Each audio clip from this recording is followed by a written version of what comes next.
Chers compatriotes, les plus vieilles démocraties au monde ont déjà expérimenté les crises que traversent les jeunes démocraties. Suivons leur exemple. Mais en même temps, seuls nous, en tant que Guinéens, avons en nous les cartes en main pour décider de ce qui est bon pour nous ou pas. Vous voulez bien comprendre la situation politique en Guinée et savoir comment sortir de cette impasse. Voilà deux histoires qui nous permettront de bien comprendre la crise que nous traversons, mais aussi de trouver une solution à cette crise. Les tests psychologiques ont prouvé que notre prise de décision face à une situation dépend forcément de notre perception de cette situation. Une entreprise de renommée internationale a décidé de soumettre ses travailleurs à l'un de ces tests psychologiques. Et ce test disait ceci. Une société envoie deux commerciaux dans une ville où il n'y a pas de chaussures. Personne ne porte de chaussures. On demande à ces deux commerciaux de faire chacun son rapport. Le premier dit dans son rapport, dans cette ville, il n'y a pas de chaussures, personne ne porte de chaussures, donc il n'y a pas de marché. Le deuxième dit, dans cette ville, il n'y a pas de chaussures, personne ne porte de chaussures, donc il y a un énorme marché. À votre avis, quelle décision doit prendre cette société face à ces deux rapports? Certains travailleurs ont opté pour le premier rapport. Dans leur réponse, d'autres ont opté pour le deuxième rapport. Mais puisque c'était un test, l'entreprise connaissait déjà la réponse. Parce qu'en fait, il ne fallait choisir aucun des deux rapports, mais plutôt tous les deux rapports pour en faire un qui devait dire ceci. Dans cette ville, il n'y a pas de chaussures, donc il y a une possibilité de marcher. Personne ne porte de chaussures, donc il y a un obstacle. Conclusion. Avant de chercher à vendre nos chaussures, cherchons à comprendre pourquoi dans cette ville, on ne porte pas de chaussures. C'est toujours la meilleure approche. À maintes reprises, les tests psychologiques ont prouvé dans tous les domaines de la vie, que ce soit politique, que ce soit professionnel ou conjugal. L'enseignement qu'on tire de ce test psychologique, c'est qu'une perception partielle d'une situation conduit inévitablement à une conception partielle de la même situation. On ne verra jamais les choses de la même manière. C'est pourquoi la meilleure manière de voir les choses est de les voir de toutes les manières, c'est-à-dire de ta manière de voir et de celle des autres. C'est toujours la meilleure approche. Exemple, on nous demande de choisir entre le blanc de la mouvance qui signifie la paix et le rouge du FNDC qui signifie l'amour. Selon nos tests psychologiques, le meilleur choix que l'on puisse faire est de choisir à la fois le blanc et le rouge, c'est-à-dire l'amour et la paix. Parce que pour être véritablement en paix avec quelqu'un, il faut avoir de l'amour pour cette personne.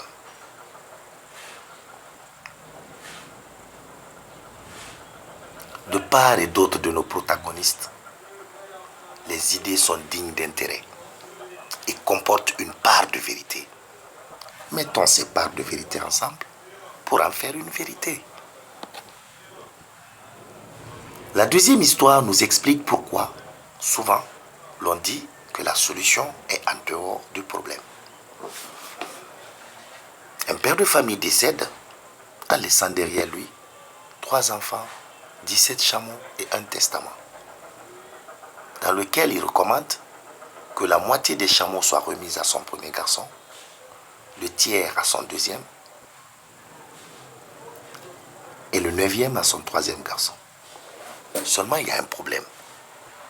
17 chameaux ne sont pas divisibles par 2 pour donner la moitié au premier, ni par 3 pour donner le tiers au deuxième, encore moins par 9 pour donner le 9e au 3e. Donc ils ont décidé de demander aux proches, à l'entourage, mais personne n'a trouvé la solution à ce problème. Ils sont donc allés voir la doyenne du village, qui leur a demandé quelques jours de réflexion, après lesquels elle leur fit appel, en leur disant: le problème que vous êtes venu me poser, je n'ai pas trouvé de solution à ce problème. Mais par contre, j'ai une proposition à vous faire. Je vous offre un chameau en plus. Donc les enfants se sont retrouvés avec 18 chameaux et le fameux testament de leur père qui dit toujours que la moitié revient au premier garçon. Donc 18 divisé par 2, ça fait 9. Ils ont donné 9 chameaux au premier garçon. Et le tiers revient au deuxième garçon. 18 divisé par 3, ça fait 6. Ils ont donné 6 chameaux au deuxième. Le 9e revient au troisième garçon. 18 divisé par 9, ça fait 2. Ils ont donné 2 chameaux au troisième garçon. Mais puisqu'ils avaient 18 chameaux, les 9 chameaux du premier garçon plus les 6 du deuxième, ça fait 15 chameaux. Plus les 2 chameaux du troisième garçon, ça fait 17 chameaux. Donc ça va rester encore un chameau. Ils ont tout simplement décidé de retourner ce chameau à la bonne dame, puisqu'ils ont déjà la solution à leur problème. À votre avis, qu'est-ce qu'a fait cette dame que les autres n'ont pas fait? Je vous explique.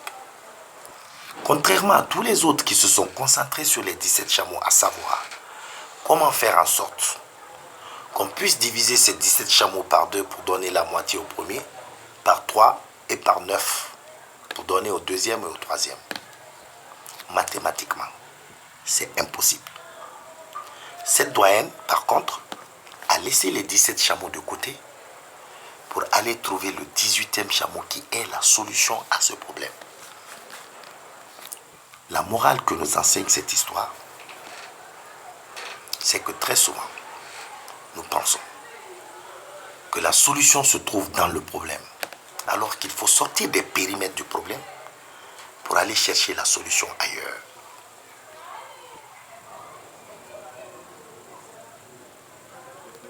Toute situation, même la plus complexe, regorge d'opportunités et de trésors, à condition de savoir interroger intelligemment.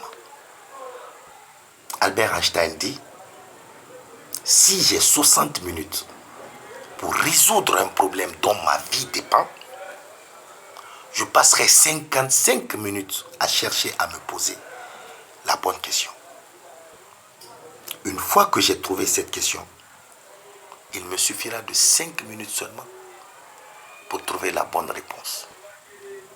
Einstein avait compris qu'une bonne question amène toujours une bonne réponse. Et c'est ça qui a été le génie de ses recherches, qui lui a valu d'être le père de la relativité.